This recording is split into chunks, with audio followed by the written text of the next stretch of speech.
Assalamualaikum warahmatullahi wabarakatuh. Perkenalkan, nama saya Nadia Syafa Santoso dari kelas 1C dengan NIM 24010300159. Jadi pada hari ini saya akan mempresentasikan hasil tugas proposal penelitian saya yang berjudul Penerapan Komunikasi Intrapersonal dalam Upaya Membangun Jati Diri. Baik, yang pertama adalah latar belakang. Komunikasi intrapersonal adalah komunikasi yang terjadi di dalam diri kita, termasuk berbicara dengan diri sendiri. Proses ini memiliki peran penting dalam membantu individu dalam memahami diri mereka, termasuk nilai-nilai, kebudayaan, dan identitas mereka. Di era perkembangan zaman yang semakin modern, di mana seringkali individu dihadapkan oleh tantangan-tantangan dan tekanan sosial, komunikasi intrapersonal menjadi alat yang penting untuk memperkuat dan membangun jati diri. Pembangunan jati diri adalah proses yang dinamis, yang artinya dapat berubah dan mengalami perkembangan yang melibatkan pengakuan dan pemahaman terhadap aspek-aspek diri yang berbeda, seperti kepribadian, minat, dan juga tujuan hidup. Seiring dengan meningkatnya perkembangan media sosial, individu seringkali terpapar berbagai citra dan norma yang dapat mempengaruhi persepsi mereka terhadap diri sendiri. Dalam situasi seperti ini, kemampuan untuk melakukan komunikasi intrapersonal yang efektif menjadi semakin penting. Meskipun begitu, komunikasi intrapersonal yang negatif atau tidak sehat dapat membuat kebingungan, krisis identitas, dan masalah kesehatan mental. Oleh karena itu, penting untuk kita memahami bagaimana penerapan komunikasi intrapersonal dalam upaya membangun jati diri yang positif dan juga sehat.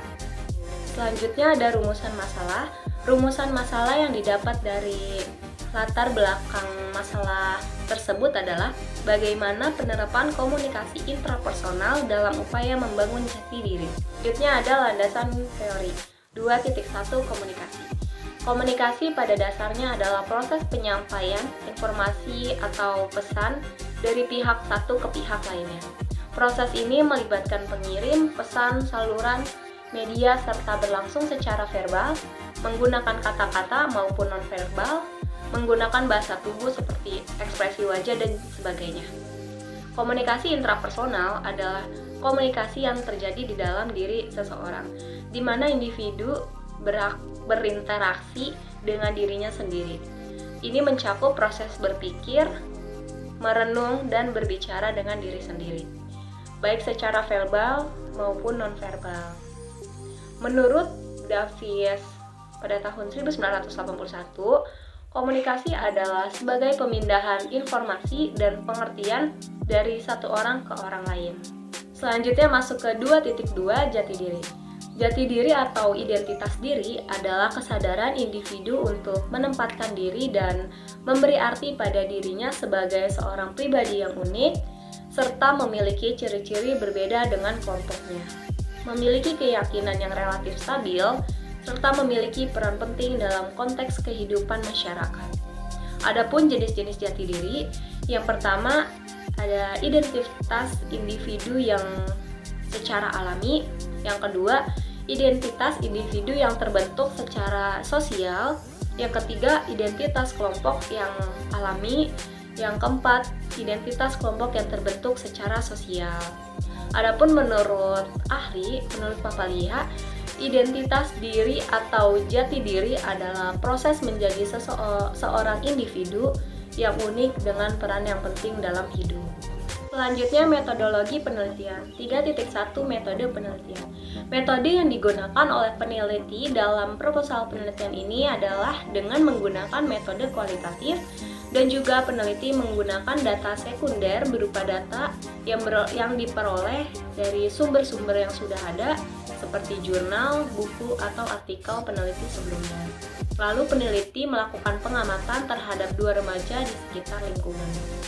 Adapun teknik pengumpulan data yang dilakukan oleh peneliti adalah yang pertama jenis penelitian. Peneliti menggunakan jenis penelitian kualitatif.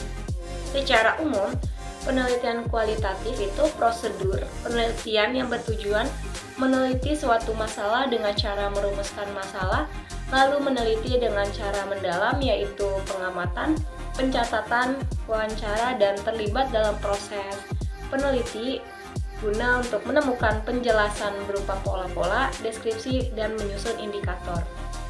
Selanjutnya ada metode pengumpulan data yang dilakukan oleh peneliti, ada dua. Yang pertama, studi kepustakaan. Studi kepustakaan adalah metode penelitian yang berfokus pada pengumpulan informasi dari berbagai sumber literatur seperti buku, jurnal, artikel, dan dokumen lainnya.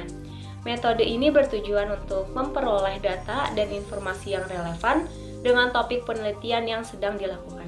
Selanjutnya ada observasi.